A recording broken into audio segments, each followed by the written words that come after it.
అంబేద్కర్ కోనసీమ జిల్లా రామచంద్రపురం నియోజకవర్గంలో ద్రాక్షారామంలో ఘోర అగ్ని ప్రమాదం సంభవించింది. అలాగే ఎన్నో ఏళ్లుగా ఉన్నటువంటి మార్కెట్ అయితే ఒక్కసారిగా అగ్నికి ఆహుతవడంతో అనేక కుటుంబాలు అయితే రోడ్డున పడినటువంటి పరిస్థితి ఉంది.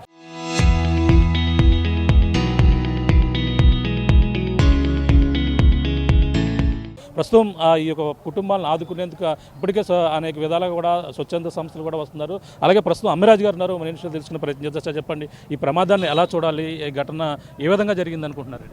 ఇది యాక్సిడెంటల్గానే మిస్ఫైర్ అవడం వల్ల జరిగిందని అన్నారండి. ఇందులో వేరే కోణంలో మనం చూడవలసిన పని లేదు. అయితే ఏంటంటే ఈ నష్టాన్ని మొత్తం పూర్తి చేయలేకపోయినప్పటికీ ఇందులో చాలామంది ఏ రోజు మరి కష్టం చేస్తే ఆ రోజే గడిచేటటువంటి పరిస్థితులు ఉన్నవాళ్ళే తప్ప ఎక్కువ మంది వాళ్ళకి మరి సహాయం చేయడానికి ప్రభుత్వం కూడా ముందుకు వస్తుంది. ప్రభుత్వం ముందుకు రావడం ఒక ఎత్తు అయితే మరి మానవీయ కోణంలో ప్రతి ఒక్కరు కూడా ముందుకు రావాలనే ఉద్దేశంతో స్వచ్ఛంద సంస్థలు ఇతర అన్నీ కూడా కలుపుతూ ఉన్నాయి. అందులో మేము నడుపుతున్నటువంటి సామాజిక వర్గ పరంగా ఉన్నటువంటి ఒక సంస్థ నుంచి మేము 3 లక్షల రూపాయలు ఇవ్వడానికే వ్యక్తిగతంగా కూడా నేను, దొరబాబు గారు లాంటి వాళ్ళు అందరూ కూడా ముందుకు వచ్చారు. మిగతా వాళ్ళు అందరూ కూడా ముందుకు వచ్చి జరిగినటువంటి సంఘటన మనం వెనక్కి తీసుకురాలేం, కానీ వీళ్ళకి సాధ్యమైనంత త్వరగా మరి ఇక్కడికి మళ్ళీ తిరిగి వాళ్ళ యొక్క వ్యాపారాలు చేసుకునే విధంగా ప్రతి ఒక్కరు కూడా నాయకులందరూ కూడా రాజకీయంగా నేను అనేది ఒకటే అంటాను, మనం రాజకీయంగా పోటీ పడటం అంటే ఇలాంటి కష్టం వచ్చినప్పుడు సామాన్యులకి నేను సాయం నేను చేస్తానని ఒక పార్టీ నేత ముందుకు వస్తే నేను అంతకుమించి చేసినటువంటి సాయం చేస్తానని సేవలో పోటీతత్వం రావాలి, కానీ చెడగొట్టడంలో పోటీతత్వం కాదు. కాబట్టి ఇక్కడ మంత్రి గారు ఉన్నవాళ్ళు స్పందించారు. మిగతా ప్రతిపక్ష నాయకులు, పెద్ద నాయకులు ఎవరైతే ఉన్నారో వాళ్ళందరూ కూడా వాళ్ళ స్థాయిలకు సరిపడగా కనీసం సామాన్యులను ఆదుకుంటే ఇందు రాజకీయాలకు అతీతంగా ప్రతి ఒక్కడూ మానవీయ కోణంలో చేయవలసినటువంటి అంశంగా నేను అందరినీ విజ్ఞప్తి చేస్తూ ఉన్నాను. ఎంతమంది ఇక్కడ జీవనోపాధి పొందుతుంటారు? ముఖ్యంగా ఏ సామాజిక వర్గానికి చెందినవారు ఎక్కువగా ఉంటారు? ఇక్కడ ఉన్నటువంటి వాళ్ళలో ఒక 4-5 మినహా సుమారు 40 మంది కాపు సామాజిక వర్గంకి చెందిన వాళ్ళండి. వాళ్ళందరూ ఎప్పటి నుంచో తరతరాలుగా ఇక్కడ 100 సంవత్సరాల నుంచి వ్యాపారాలు చేస్తున్న వాళ్ళు. మరి వాళ్ళందరికీ కూడా కష్టం వస్తే మరి సామాజిక వర్గంగా ఉన్నప్పటికీ కూడా అన్ని సామాజిక వర్గాలతో సత్సంబంధాలు కలిగి ఇక్కడంతా వ్యాపారపరంగా కులమతాలకు అతీతంగా అందరూ ఒక వర్గంగానే నడుస్తారు తప్ప మరి సామాజిక వర్గ పరంగా కోణంలో చూడవలసిన పని లేదు. అందరికీ కూడా మరి సాయం చేయడానికి ప్రతి ఒక్క సామాజిక వర్గం వాళ్ళు ముందుకు వస్తారు. మీ సేవా సంస్థ ద్వారా మీరు ముందుకు వచ్చారు, 3 లక్షల రూపాయలు ఇస్తా అంటున్నారు. అలాగే మిగిలిన నాయకులు కూడా ఏ విధంగా చేస్తే మీ సూచనలు ఏ విధంగా? ఇప్పుడు మేము నియోజకవర్గ కాపు ఐక్యత అనే గ్రూప్ తరఫున వ్యక్తిగతంగా నేను మొదటగా చెక్కాల దొరబాబు గారు 1 లక్ష రూపాయలు ప్రకటించారు. మేము ఇతర నాయకులు కూడా కోరేది ఏంటంటే ఇటువంటి కష్టకాలం వచ్చినప్పుడు మరి ఎన్నో ఉన్నతమైనటువంటి పదవుల్లో ఉన్నాం, ఈ నియోజకవర్గంలో మనకి ఎంతో రాజకీయ ప్రాధాన్యత ఇచ్చాం, మనం ఆర్థికంగా నిలదొక్కున్నాం. కాబట్టి ఇటువంటి సమయంలో కష్టకాలంలో మరి చిన్నోడికి కష్టం జరిగినట్టు ప్రభుత్వాలు ఏ ప్రభుత్వాలన్నా ప్రభుత్వ పరంగా వచ్చే సాయాలు, ప్రభుత్వ పరంగా ఉండే పథకాలు వస్తాయి. కానీ వ్యక్తిగతంగా మనకు కలిగిన మేరకన్నా ఇటువంటి సమయంలో తలకొక్కరు సాయం చేస్తే మరి అందరూ దాన్ని రాజకీయ కోణంలో కాకుండా ప్రతి ఒక్కరూ ముందుకు రావాలని మేము కోరుతాం. ఇది స్వచ్ఛంద సంస్థలు అందరూ కూడా ముందుకు వస్తున్నారు. అలాగే ప్రతి ఒక్కరు కూడా జరిగిన ఘటన అయితే బాధాకరమని కూడా చెప్తున్నారు. అలాగే మంత్రి గారు తండ్రి ఉన్నారు, సచిన్ గారు, మాట్లాడే ప్రయత్నం చేద్దాం. సార్ చెప్పండి, ఈ ప్రమాదం ఎలా జరిగింది అనుకున్నారు, అసలు ఎలా ఆదుకోబోతున్నారు? ఈ ప్రమాదం వెనక అనుమానాలు ఏంటంటే షార్ట్ సర్క్యూట్ అంటున్నారు, దాన్ని పరిశీలిస్తున్నారు. నిపుణుల బృందం వస్తుంది, ఎలా జరిగింది ఏంటన్నది తెలుసుకోవడం జరుగుతుంది. ఏదైతే దగ్గరగా మేము గుర్తించిన 48 షాపులు ఇందులో వచ్చాయి. ఇందులో చిన్న షాపులు ఉన్నాయి, పెద్ద షాపులు ఉన్నాయి. అమితంగా నష్టపోయిన మసాలా షాపులని, ఇతరితర కిరాణా షాపులని, బట్టల షాపులని కొంచెం ఎక్కువగా అమితంగా నష్టపోయాయి. ఆ నష్ట వివరాలన్నీ కూడా మేము గుర్తిస్తున్నాం. ఎవరెవరైతే ఈ యొక్క గ్రామ సెక్రటరీ ఉన్నారో అవన్నీ రాసుకోవడం జరిగింది. ఆ వివరాలన్నీ తీసుకుంటున్నాం. ఎవరెంత నష్టపోయారన్నది, దీన్ని ఎలాగ ఆదుకోవాలన్నది కూడా ప్రభుత్వంతో మాట్లాడి మా వ్యక్తిగతంగా కూడా మినిస్టర్ గారు నేను కూర్చుని సత్యం ఫౌండేషన్ నుంచి కూడా మేము ప్రతి బాధితుడిని ఎంత నష్టపోయినా కూడా వాళ్ళకి మరలా తిరిగి వ్యాపారాలు చేసుకునేలాగా మేము ఏర్పాటు చేసే దిశలో పయనిస్తున్నాము. దాన్ని ఇప్పుడు మార్కెట్ యార్డ్లో మినిస్టర్ గారు ఉన్నారు, అక్కడికి వెళ్ళి మాట్లాడిన తర్వాత ఇందులో చిన్న మటన్ షాపులు ఉన్నాయి. ఆ మటన్ షాపులు ఉందంటే ఏదో చిన్నగా నష్టపోతారు. మసాలా షాపులు, బట్టల షాపులు, కిరాణా షాపులు ఇవన్నీ కూడా భారీగా నష్టపోయారు. ఏదైనా మన ద్రాక్షారంలో ఇంత ఘోరమైన అగ్ని ప్రమాదం ఎప్పుడూ జరగలేదు. కొంతమంది బ్రతుకులు దీంతో దాని మీద ఆధారపడ్డవాడు బ్రతుకులన్నీ కూడా సిందరబందర అవుతాయి. దీన్ని ఎలా చేయాలి, మనం ఏం చేయాలన్నది ఆలోచించి వీళ్ళకి మరలా కొద్దిగా పర్మనెంట్ షాపుల కింద నిర్మించి ఎవరు ఉన్నారో వాళ్ళకి ఇవ్వటం అన్నది నిర్ణయాలు తీసుకుని మాత్రం త్వరలో ప్రకటించే ఏదైనా బాధ్యతలందరినీ పూర్తిగా ఆదుకునే బాధ్యత మినిస్టర్ గారిది. మినిస్టర్ గారు పూర్తిగా ఆయన ఆదుకుంటాడు. ఆ విధంలో మాత్రం ఏమైనా సందేహం లేదు. ఇప్పటికే సేవా సంస్థలు అన్ని కూడా ముందుకు వస్తున్నారు. మీరు కూడా సేవా సంస్థ ద్వారా ఏదో ఒకటి చేస్తా అంటున్నారు. ఇప్పటికే 3 లక్షల రూపాయలు కాపు సమాజం సంబంధించిన వాళ్ళు కూడా ఇస్తా అంటున్నారు. ఈ విధంగా మీరు ఇంకా సేవా కార్యక్రమాలు చేసేవారికి ఏ విధంగా పిలుపునివ్వబోతున్నారు? సేవా కార్యక్రమాలు చేసే వాళ్ళందరికీ కూడా ఇంత నష్టపోయిన భారీగా నష్టపోయిన చిరు వ్యాపారులు వీళ్ళందరూ కూడా రెక్కాడితే కానీ డొక్కాడిన పరిస్థితిలో ఉన్న వాళ్ళ వ్యాపారాలు సేవా సంస్థలు ముందుకు వచ్చి దీనికి ఆర్థికంగా మనం చేయూతనిస్తే మానవత్వ దృక్పథం దృష్ట్యా ఎవరైనా సరే ఇందులో కలిగిన వాళ్ళు ఉన్నారు, ఎవరో వంతు సహాయం వాళ్ళు దీన్ని తీసుకుని వెళ్ళి ఓ ట్రస్ట్గా ఇస్తే కూడా మేము తీసుకోవడానికి ఇదిగా ఉన్నాం. ఏదైనా కూడా ఎవరిచ్చినా ఇవ్వకపోయినా కూడా వాసనచెట్టి ఫౌండేషన్, సత్యం వాసనచెట్టి ఫౌండేషన్ నుంచి ఆదుకోనాకైతే మాత్రం మేము రెడీగా ఉన్నాం. ఆ ప్రణాళిక కూడా సిద్ధం చేసుకుంటున్నాం. Thank you.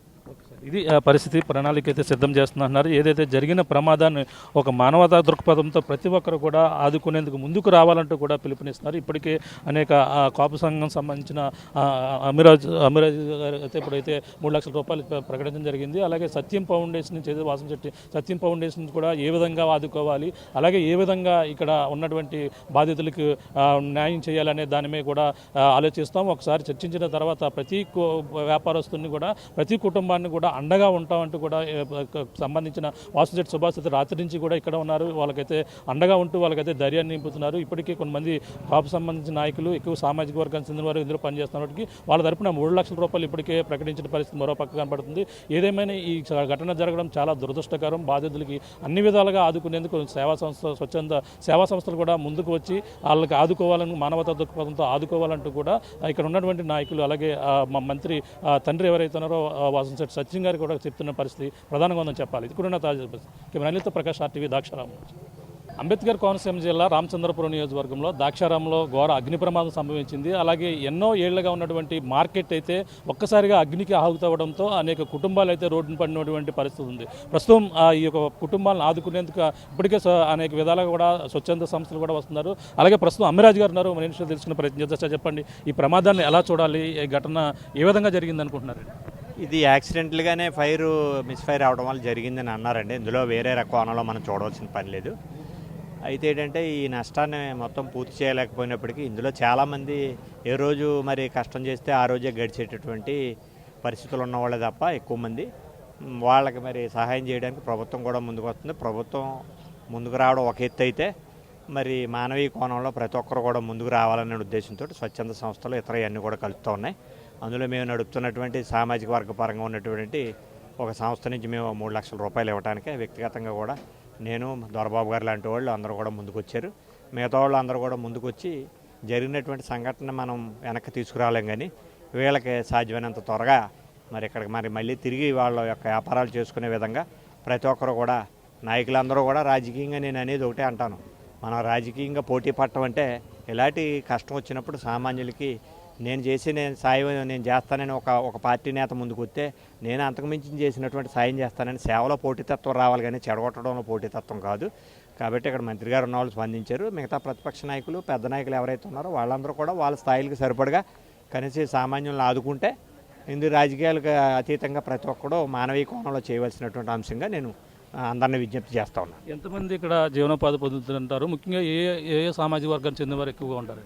ఇక్కడ ఉన్నటువంటి వాళ్ళలో ఒక 4-5 మినహా సుమారు 40 మంది కాపు సామాజిక వర్గంకి చెందిన వాళ్ళండి. వాళ్ళందరూ ఎప్పటి నుంచో తరతరాలుగా ఇక్కడ 100 సంవత్సరాల నుంచి వ్యాపారాలు చేస్తున్న వాళ్ళు.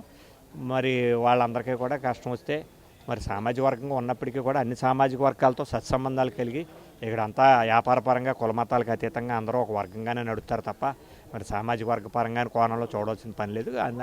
అందరికీ కూడా మరి సాయం చేయడానికి ప్రతి ఒక్క సామాజిక వర్గం వాళ్ళు ముందుకు వస్తారు. మీ సేవా సంస్థ ద్వారా మీరు ముందుకు వచ్చారు, 3 లక్షల రూపాయలు ఇస్తా అంటున్నారు. అలాగే మిగిలిన నాయకులు కూడా ఏ విధంగా చేస్తే మీ సూచనలు ఏ విధంగా? ఇప్పుడు మేము నియోజకవర్గ కాపు ఐక్యత అనే గ్రూప్ తరఫున వ్యక్తిగతంగా నేను మొదటగా చెక్కాల దొరబాబు గారు 1 లక్ష రూపాయలు ప్రకటించారు. మేము ఇతర నాయకులు కూడా కోరేది ఏంటంటే ఇటువంటి కష్టకాలం వచ్చినప్పుడు మరి ఎన్నో ఉన్నతమైనటువంటి పదవుల్లో ఉన్నాం, ఈ నియోజకవర్గంలో మనకి ఎంతో రాజకీయ ప్రాధాన్యత ఇచ్చాం, మనం ఆర్థికంగా నిలదొక్కున్నాం. కాబట్టి ఇటువంటి సమయంలో కష్టకాలంలో మరి చిన్నోడికి కష్టం జరిగినట్టు ప్రభుత్వాలు ఏ ప్రభుత్వాలున్నా ప్రభుత్వ పరంగా వచ్చే సాయాలు, ప్రభుత్వ పరంగా ఉండే పథకాలు వస్తాయి. కానీ వ్యక్తిగతంగా మనకు కలిగిన మేరకన్నా ఇటువంటి సమయంలో తలకొక్కరు సాయం చేస్తే మరి అందరూ దాన్ని రాజకీయ కోణంలో కాకుండా ప్రతి ఒక్కరూ ముందుకు రావాలని మేము కోరుతాం. ఇది స్వచ్ఛంద సంస్థలు అందరూ కూడా ముందుకు వస్తున్నారు. అలాగే ప్రతి ఒక్కరు కూడా జరిగిన ఘటనను అయితే బాధాకరమని కూడా చెప్తున్నారు. అలాగే మంత్రి గారు తండ్రి ఉన్నారు సచిన్ గారు, మాట్లాడే ప్రయత్నం చేద్దాం. సార్ చెప్పండి, ఈ ప్రమాదం ఎలా జరిగింది అనుకున్నారు, అసలు ఎలా ఆదుకోబోతున్నారు? ఈ ఈ ప్రమాదం వెనక అనుమానాలు ఏంటంటే షార్ట్ సర్క్యూట్ అంటున్నారు. దాన్ని పరిశీలిస్తున్నారు. నిపుణుల బృందం వస్తుంది, ఎలా జరిగింది ఏంటన్నది తెలుసుకోవడం జరుగుతుంది. ఏదైతే దగ్గరగా మేము గుర్తించిన 48 షాపులు ఇందులో వచ్చాయి. ఇందులో చిన్న షాపులు ఉన్నాయి, పెద్ద షాపులు ఉన్నాయి. అమితంగా నష్టపోయిన మసాలా షాపులని, ఇతరితర కిరాణా షాపులని, బట్టల షాపులని కొంచెం ఎక్కువగా అమితంగా నష్టపోయాయి. ఆ నష్ట వివరాలన్నీ కూడా మేము గుర్తిస్తున్నాం. ఎవరెవరైతే ఈ యొక్క గ్రామ సెక్రటరీ ఉన్నారో అవన్నీ రాసుకోవడం జరిగింది. ఆ వివరాలన్నీ తీసుకుంటున్నాం.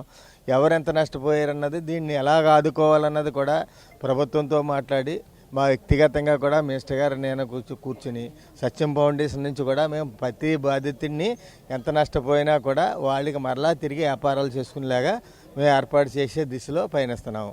దాన్ని ఇప్పుడు మార్కెట్ యార్డ్లో మినిస్టర్ గారు ఉన్నారు, అక్కడికి వెళ్ళి మాట్లాడిన తర్వాత ఇందులో చిన్న చిన్న మటన్ షాపులు ఉన్నాయి. ఆ మటన్ షాపులు ఉందంటే ఏదో చిన్నగా నష్టపోతారు. మసాలా షాపులు, బట్టల షాపులు, కిరాణా షాపులు ఇవన్నీ కూడా భారీగా నష్టపోయారు. ఏదైనా మన ద్రాక్షారంలో ఇంత ఘోరమైన అగ్ని ప్రమాదం ఎప్పుడూ జరగలేదు. కొంతమంది బ్రతుకులు దీంతో దాని మీద ఆధారపడ్డ వాళ్ళ బ్రతుకులన్నీ కూడా సిందరబందర అవుతాయి. దీన్ని ఎలా చేయాలి, మనం ఏం చేయాలన్నది ఆలోచించి వీళ్ళకి మరలా కొద్దిగా పర్మనెంట్ షాపుల కింద నిర్మించి ఎవరు ఉన్నారో వాళ్ళకి ఇవ్వటం అన్నది నిర్ణయాలు తీసుకుని మాత్రం త్వరలో ప్రకటించే. ఏదైనా బాధ్యతలందరినీ పూర్తిగా ఆదుకునే బాధ్యత మినిస్టర్ గారిది. మినిస్టర్ గారు పూర్తిగా ఆయన ఆదుకుంటాడు. ఆ విధంలో మాత్రం ఏమైనా సందేహం లేదు. ఇప్పటికే సేవా సంస్థలు అన్ని ముందుకు వస్తున్నారు. మీరు కూడా సేవా సంస్థ ద్వారా ఏదో ఒకటి చేస్తా అంటున్నారు. ఇప్పటికే 3 లక్షల రూపాయలు కాపు సమాజం సంబంధించిన వాళ్ళు కూడా ఇస్తా అంటున్నారు. ఈ విధంగా మీరు ఇంకా సేవా కార్యక్రమాలు చేసేవారికి ఏ విధంగా పిలుపునివ్వాలి? సేవా కార్యక్రమాలు చేసే వాళ్ళందరికీ కూడా ఇంత నష్టపోయిన, భారీగా నష్టపోయిన చిరు వ్యాపారులు వీళ్ళందరూ కూడా రెక్కాడితే కానీ డొక్కాడిన పరిస్థితిలో ఉన్న వాళ్ళ వ్యాపారాలు సేవా సంస్థలు ముందుకు వచ్చి దీనికి ఆర్థికంగా మనం చేయూతనిస్తే మానవత్వ దృక్పథం దృష్ట్యా ఎవరైనా సరే ఇందులో కలిగిన వాళ్ళు ఉన్నారో ఎవరో వంతు సహాయం వాళ్ళు దీన్ని తీసుకుని వెళ్ళి ఓ ట్రస్ట్గా ఇస్తే కూడా మేము తీసుకోవడానికి రెడీగా ఉన్నాం. ఏదైనా కూడా ఎవరిచ్చినా ఇవ్వకపోయినా కూడా వాసనచెట్టి ఫౌండేషన్, సత్యం వాసనచెట్టి ఫౌండేషన్ నుంచి ఆదుకోనాకైతే మాత్రం మేము రెడీగా ఉన్నాం. ఆ ప్రణాళిక కూడా సిద్ధం చేసుకుంటున్నాం. Thank you. ఇది పరిస్థితి. ప్రణాళిక అయితే సిద్ధం చేస్తున్నారు. ఏదైతే జరిగిన ప్రమాదాన్ని ఒక మానవతా దృక్పథంతో ప్రతి ఒక్కరు కూడా ఆదుకునేందుకు ముందుకు రావాలంటూ కూడా పిలుపునిస్తున్నారు. ఇప్పటికే అనేక కాపు సంఘం సంబంధించిన అమిరాజ్ గారు అయితే ఇప్పుడైతే 3 లక్షల రూపాయలు ప్రకటించడం జరిగింది. అలాగే సత్యం ఫౌండేషన్ నుంచి వాసనచెట్టి సత్యం ఫౌండేషన్ నుంచి కూడా ఏ విధంగా ఆదుకోవాలి, అలాగే ఏ విధంగా ఇక్కడ ఉన్నటువంటి బాధితులకు న్యాయం చేయాలనే దాని మీద కూడా ఆలోచిస్తాం. ఒకసారి చర్చించిన తర్వాత ప్రతి వ్యాపారస్తుని కూడా, ప్రతి కుటుంబాన్ని కూడా అండగా ఉంటామంటూ కూడా సంబంధించిన వాసనచెట్టి సుభాష్ రాత్రి నుంచి కూడా ఇక్కడ ఉన్నారు. వాళ్ళకైతే అండగా ఉంటూ వాళ్ళకైతే ధైర్యాన్ని నింపుతున్నారు. ఇప్పటికీ కొంతమంది కాపు సంబంధించిన నాయకులు, ఎక్కువ సామాజిక వర్గానికి చెందిన వారు ఇందులో పనిచేస్తున్నప్పటికీ వాళ్ళ తరపున 3 లక్షల రూపాయలు ఇప్పటికే ప్రకటించిన పరిస్థితి మరో పక్క కనపడుతుంది.